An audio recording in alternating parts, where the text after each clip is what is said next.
As I'm standing here filling up this pool so I could cool off later, let me tell you the intro for this video is I just walk you around and show you all my animals.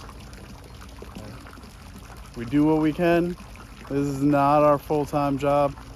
We're blessed with decent jobs where we can help people, and this is what we spend our extra money on for now.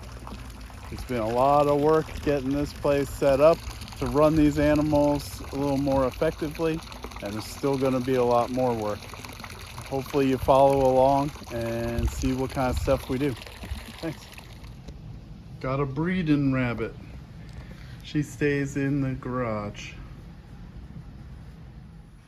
On to the rabbits. The rabbit feed is a little under 20 bucks a bag, and that'll last about 3 weeks too, depending how many I have at the time. These are 2 bucks. They're growing out. I will probably keep that white one for breeding. They got some food. Sometimes I grab branches and stick them in there. These are all the babies you guys been seeing. Look on my channel for a bunch of videos of those babies. They're growing out, and I'll probably keep that white striped one for breeding if it's a girl, or that white one. I'm gonna be trying some stuff, try breeding them. This is the mom that was up for getting ready to get butchered, and she actually got pregnant and had all these babies, so she bought herself some time. These ones, these other rabbits, they're gonna be getting butchered soon. So it transfers that rabbit feed into rabbit meat.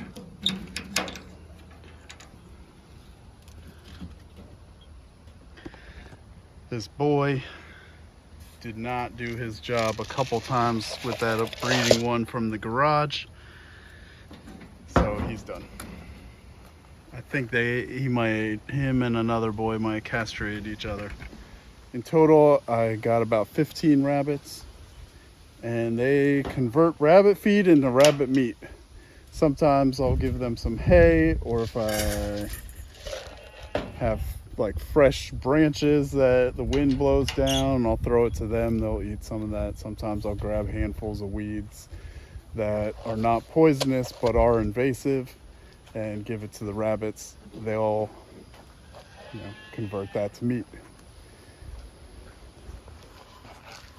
The pigs, it's like grocery shopping for meat with more steps. So they'll turn into pork. Now, usually I get someone to buy in on one of them and split it down the middle. That way they help me butcher it. They get their half of their own pig. I get my half of the pig. And I'll do the same with the other one. And so far it's worked out pretty good. That way my cost on the feed of the pig is a little cheaper than buying the meat. Their cost is probably a little more than buying the meat, but it's good quality meat from something pretty humanely raised. We got 2 pigs.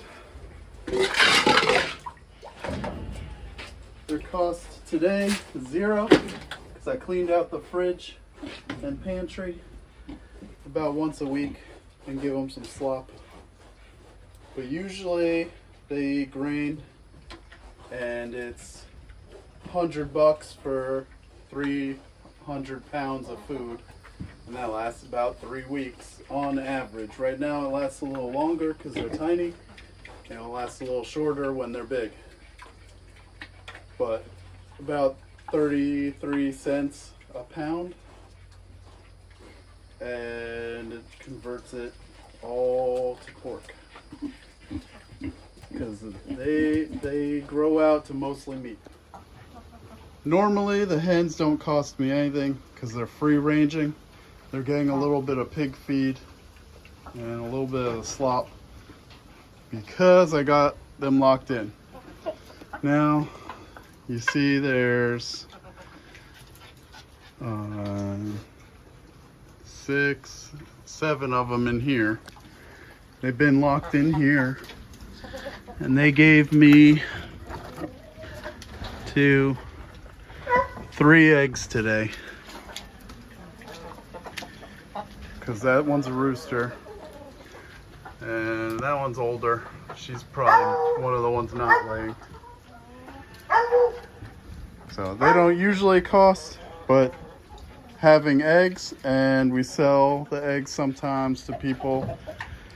I don't know what they do with the eggs. That's none of my business, but we'll sell them for about $5 a dozen to some people. And that defers some of the cost of the pig feed or sheep feed in general. We don't eat the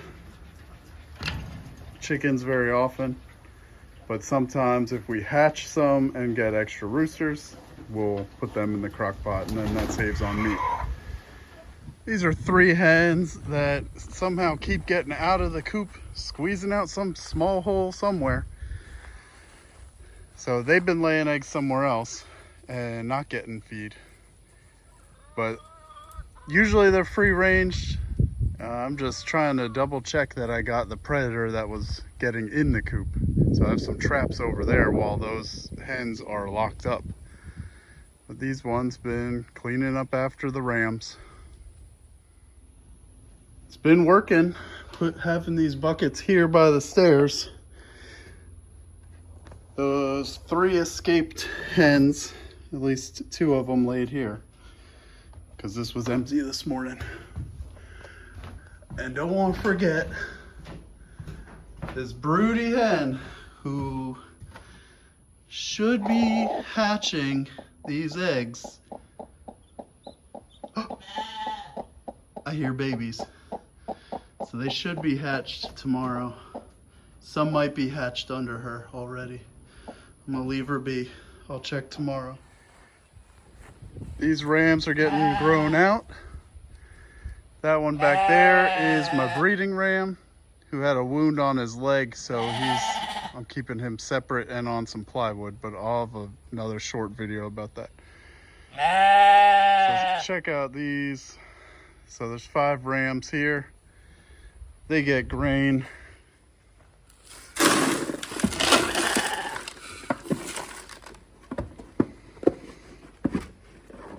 That one's the only one that showed up with horns. Same family as the other one, same dad as the other one, same mom. Weird, huh? Well, I guess not same mom. Say the moms are sisters. That's that one there. I did not castrate these rams. If they were weathered, they would have to grow out another year, probably, before we could eat them. They're about half a year old now. Then they would get as big as that one back there. With them not weathered, they'll grow a little bit quicker, but it keeps the options open because someone might want to buy one for breeding. At this size, I could probably sell them for $175 or $200 each. If it got up to that size, closer to $300 if they were registered, which they can't be registered because their moms are not registered, but their dad is registered. If they were registered, that would add some money to it as well. These are Florida Cracker. They're a landrace breed, so they grow a little slower. They all look a little different because their genetics are not as inbred.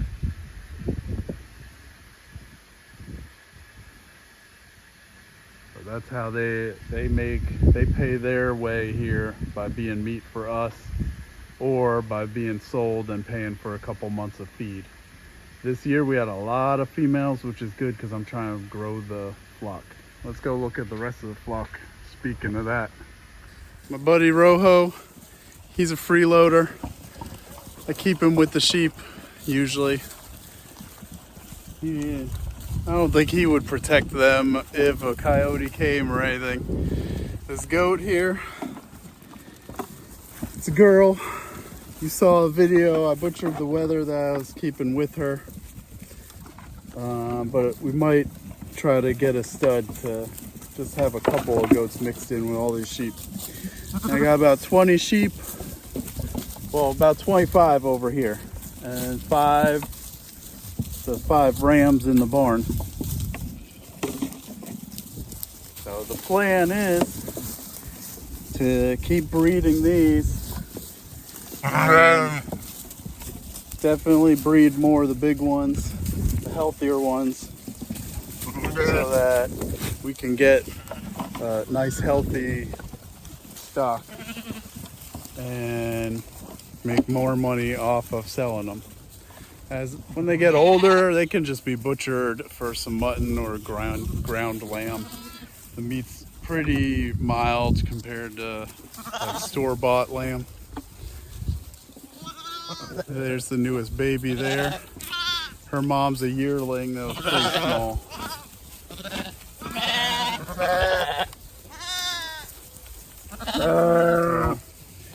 They ate that grain and all this pasture.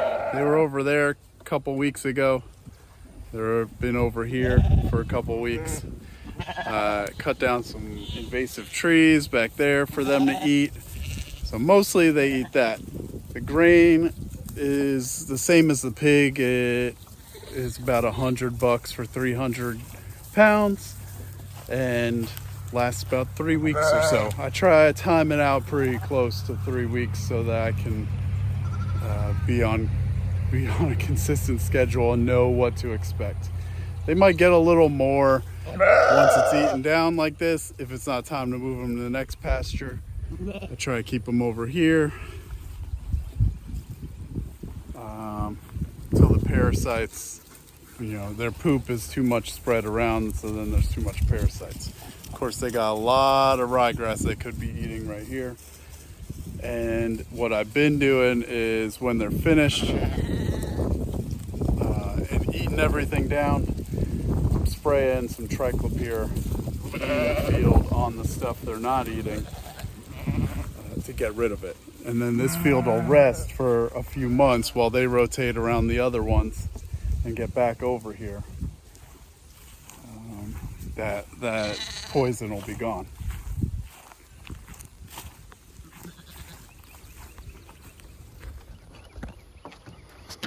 And of course, we got the 3 dogs. This Catahoula here is basically the alarm system, but she'll help herd the sheep a little bit. She howls like crazy if she sees one of them out of a paddock or where they're not supposed to be. So she's pretty good. Y'all know Phoebe. She's the rat catcher sergeant. And then we got the old dog. Got Thanos.